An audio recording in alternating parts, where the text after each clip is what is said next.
Mga kababayan ng sir, this is Jam, the Filipino channel ang inyong pong lingkod. So today is January 21, 2026 at tayo ngayon ay papunta dito yan sa May Malinta.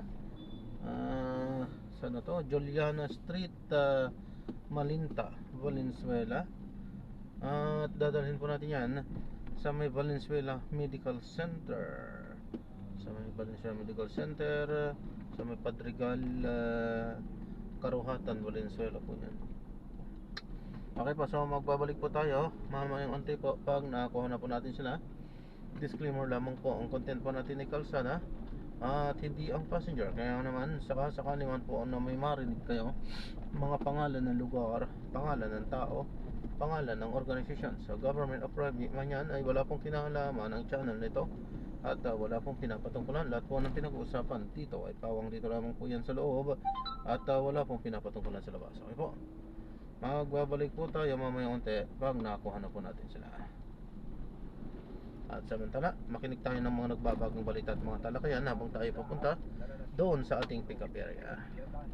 Walang piyansa ang kasong malversation.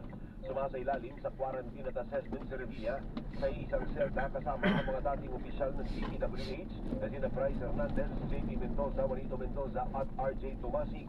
Nasa kustudiya na rin ng mga pulis ang kapwa-akusadong si Cristina Pineda habang patuloy na tinutugi si Emily Tacuat. Matapos nito, imposibleng ilipat po ng selda sa Revilla at mga kasama ang 7 dating opisyal ng DPWH Mimaropa nanaw na nang nakulong dahil sa manumalyang flood control project sa Oriental Mindoro. Inamin ni DILG Secretary John Vic Remulla na siyang nagpayo sa kaibigang si Revilla na sumuko at harapin ang reklamo. Ay hindi ba yung magka-partner sila nung gobernur ng Cavite si Remulla at tama yung anak pala, vice governor nga pala yun yung ng mga Remulla.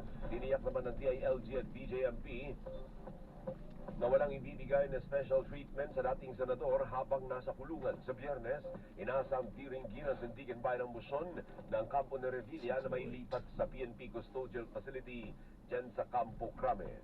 Samantala, inupakan po ng DPWH ang pahayag ng kontraktor na si Curly Discaya na misula siyang ninanakawan sa hiling na restitution o magpalit pera sa pamahalaan para makapasok sa Witness Protection Program. Kinwestiyon ni DPWH Secretary Vince Dizon ang pahayag ni Discaya at iginiit na malakas ang ebidensya laban sa mag-asawang kontraktor. Kahit ng kalihim sina Curly at Sara Discaya na harapin ang mga kaso at ibalik ang sinasabing ninakaw na pondo sa taong bayan. Nanindigan din ang Office of the Ombudsman na pananagutan ng pagbabalik ng pera sa pamahalaan at hindi isang uri ng pangingikil. 316 million pesos na ang naibabalik ng 4 na state witness kaugnay ng issue ng manumalyang flood control projects. Kabilang dito, sina dating DPWH Undersecretary Roberto Bernardo, dating Bulacan District Engineer Henry Alcantara at dating NCR Regional. So nai-drop na natin sila. So maraming salamat po sa panonood. Hanggang sa muli po, ingat at God bless. Paalam po muna. Pansamantala tayo ay gagawa na ng ibang video sa ating susunod na mission. Paalam po. Ang mood ko kasi nagpapaulan sila.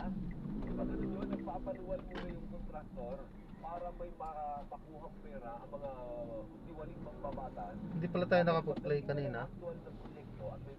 At gagawa na po natin, paalam po, gagawa na po natin ng ibang video itong ating susunod na mission. Paalam po.